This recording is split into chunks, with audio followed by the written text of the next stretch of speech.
Hey everybody out there in YouTube land, it's Dean Wolf. How are you doing? So I'm really getting into the nylon string guitar now. Just head over heels for it.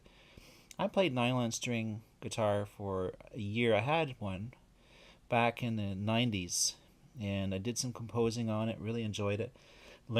Taught myself some classical music. Never really got into flamenco. I had no idea really what flamenco entailed as far as an art and skill. But anyways, how do you amplify this thing? That was my question recently. I have some amps that I've relied on in my jazz fusion rock band, which is below here. This is a 112 JazzAmp by Henriksen, spelt not like it sounds, JazzAmp. And then, so I played it through here. Nice. But it's a 12-inch. It's kind of almost like too much bass. You have to roll off the bass in that, and that wasn't really bright enough in the top end. So I managed to buy this, basically the equivalent of a Henriksen JazzAmp 110, and it has a tweeter as well.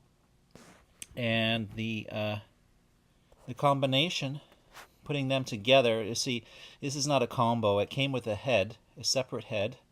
And I'm going to sell it, and I'm going to keep the speaker because it's fantastic. It's called a Ragin Cajun 10-inch, and it has a tweeter.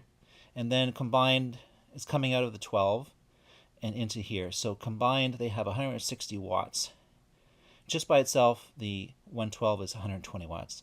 So that's basically the way it works. You increase your wattage, I guess, as you plug it in.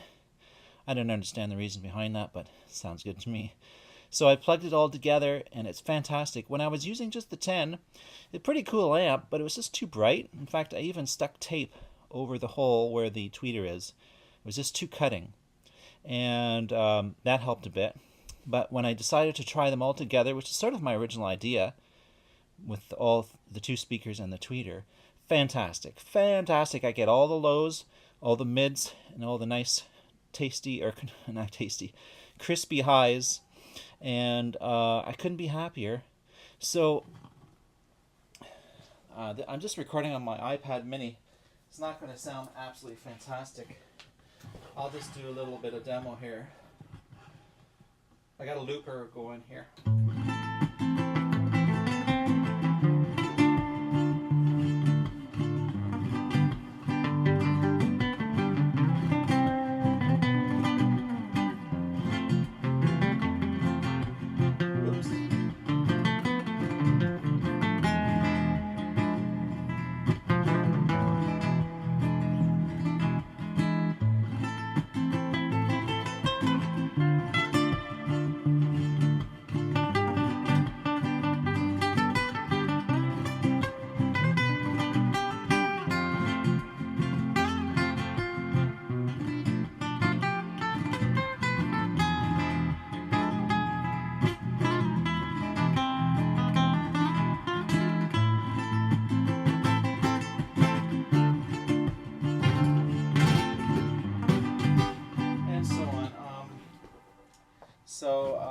Altogether, it's just so great. I just love it.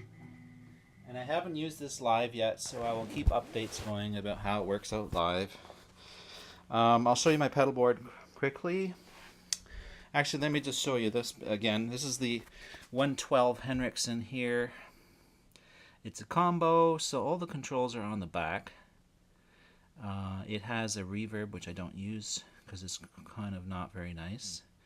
It's got a direct line out if I want to go right to, if I don't want to mic it. Actually, the guys who are going to mic this, they're going to have fun. You would have to use, you could just mic the 12, I guess, and that would give you a good sound. Ideally, maybe perhaps they'll go right out from the mix out and mix it at the board. So, I've been trying, unlike my last band and Enfuse, I mean, I have two big pedal boards loaded, and I would only take one of them along to shows because it was too much. I like my effects. I do a lot of ambient work as well, which I'm going to post on here. I did them a year ago, but I'm going to post them anyways.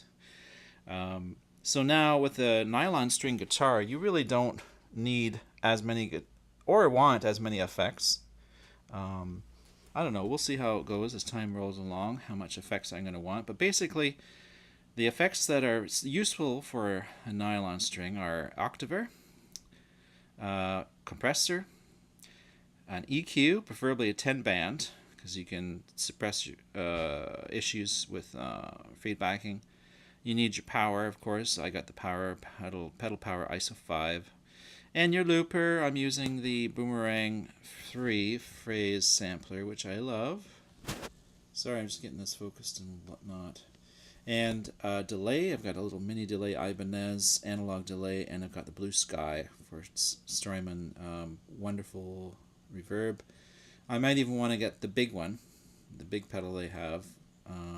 I think the big one's called Big Sky. I don't know. I forget. This is just a small version of it. Or I may get like a New Neighbor wet stereo reverb. Stereo is pretty crucial, even though this isn't a stereo setup. The ideal setup for me would be two of these, identical, with left and right for stereo panning, which would be my little JazzAmp stack. And someday I may be able to do that. We'll see. Although there are some other amps that are worth trying as well. So there you go. I'm very happy with all this. Oh, there's a booster as well. Tuner, which I might just get one for the top of my guitar, you know, the ones that just clip on. That would be sufficient as long as it's lit up fine and I can see it in a live situation. So I'll keep you up to date on this. I do plan on getting, swapping out some things, like getting the SP Exotic compressor, and it's like half of this is like cutting it in half. So I'll have a lot more room for something else. This I'll never change. I love the 10 EQ, 10 band EQ, so useful. The Boomerang, great. The ISO power, I can get something smaller maybe, and have more outs, power outs, which would be something like the Strymon. Oh, I forget what it's called. It's an unusual California city name. And the yeah, so if I make some more room, like make a small compressor instead of the one that's there. The octaver, this is an old octaver. It's Boss Octave OC2, and I like it. I've used it recording. It has a distinctive sort of sound and quality.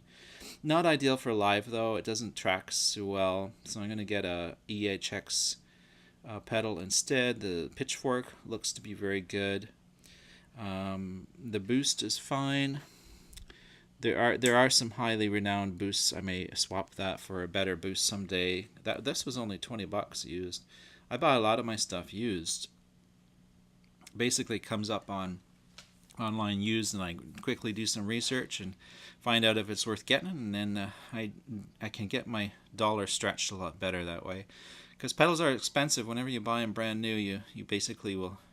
It's like driving a brand new car off the parking lot. It's just you lose your investment almost immediately. If you want to turn around and sell it, you're not going to get it all back. But if you buy something used, you can get, you know, almost 100% of your money back. Sometimes even I make money when I resell things, and again, I do that to keep the funding back, to bring back the money, to get more pedals, to increase my gear.